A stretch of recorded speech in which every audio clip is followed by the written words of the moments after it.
വേനൽ കടുത്തതോടെ ജലത്തിന് കടുത്ത ക്ഷാമമാണ് അനുഭവപ്പെടുന്നത്. ഒരു തുള്ളി കുടിവെള്ളത്തിനായി അലയുകയാണ് പലയിടത്തും മനുഷ്യർ. എന്നാൽ നമ്മളെ അപേക്ഷിച്ച് കടുത്ത ദാരിദ്ര്യം അനുഭവിക്കുന്നത് ഉത്തരേന്ത്യയിൽ നിന്നുള്ളവരാണ്. അവിടെ ജലക്ഷാമം എന്നല്ല, പലപ്പോഴും ജലമില്ല എന്ന് തന്നെയാണ് പറയേണ്ടത്. സാഹസികമായാണ് പല സ്ത്രീകളും അവിടെ വെള്ളം ശേഖരിക്കുന്നത്. അതിൽ ഒരു ഉദാഹരണമാണ് ബോറിച്ചിബാരി എന്ന ഗ്രാമം. മഹാരാഷ്ട്രയിലെ നാസിക്കിലെ ബോറിച്ചിബാരി ഗ്രാമത്തിലാണ് ഒരു തുള്ളി കുടിവെള്ളത്തിനായി പാറക്കെട്ടിലൂടെ കിണറിലേക്ക് ഊർന്നിറങ്ങേണ്ട അവസ്ഥ സ്ത്രീകൾക്കുള്ളത്.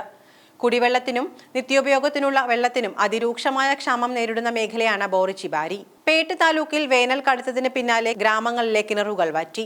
കുളങ്ങളിലും കിണറുകളിലും അടിത്തട്ടിലായി ജലത്തിന്റെ അംശം മാത്രമാണ് കാണാനുള്ളത്. ഇതിൽ നിന്ന് നിത്യോപയോഗത്തിനുള്ള ജലം ശേഖരിക്കാനാണ് ഗ്രാമത്തിലെ സ്ത്രീകളുടെ അതിസാഹസിക യാത്ര.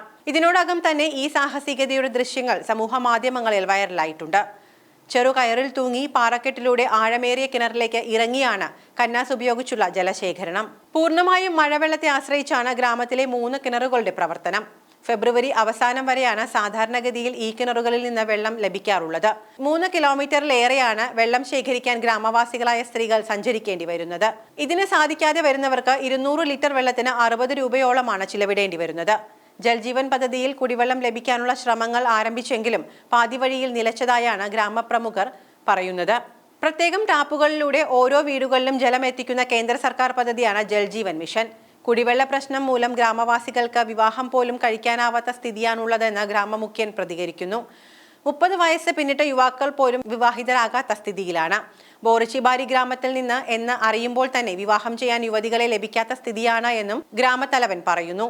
കന്നുകാലികളെ ഉപജീവനമാക്കിയുള്ള ഗ്രാമവാസികളുടെ ജീവിതത്തിന് ഇരട്ടി ദുരിതമാണ് കുടിവെള്ള പ്രശ്നം മൂലം ഉണ്ടാകുന്നത്. ജലപ്രതിസന്ധി ശ്രദ്ധയിൽ വന്നിട്ടുണ്ട് എന്നും ടാങ്കറുകളിൽ ജലം ഗ്രാമങ്ങളിലേക്ക് എത്തിക്കാനും ജൽജീവൻ പദ്ധതിയിൽ കുടിവെള്ളം എത്തിക്കാനുമുള്ള അനുമതി നൽകിയിട്ടുണ്ട് എന്നുമാണ് ജലപരിഷത്ത് additional chief executive officer doctor Arjun Gunda വിശദമാക്കുന്നത്. ഉടൻ തന്നെ ഗ്രാമീണർക്ക് പൈപ്പിലൂടെ കുടിവെള്ളം ലഭിക്കുമെന്നാണ് അർജുൻ ഗുന്ദ ദേശീയ മാധ്യമങ്ങളോട് വിശദമാക്കിയിരിക്കുന്നത്. നിലവിൽ വൈറലായ വീഡിയോയിൽ ഉള്ള ദൃശ്യങ്ങൾ സർക്കാരിന്റെ പ്രതിച്ഛായ മോശമാക്കാനുള്ള ശ്രമങ്ങളുടെ ഭാഗമാണ് എന്നും അദ്ദേഹം ആരോപിക്കുന്നു. ഗ്രാമവാസികൾക്ക് പൈപ്പ് വെള്ളം ലഭിക്കാനുള്ള ശ്രമങ്ങൾ ഊർജിതമായി നടക്കുമ്പോഴാണ് ഇത്തരം പ്രവർത്തനങ്ങളെന്നും അദ്ദേഹം കുറ്റപ്പെടുത്തി.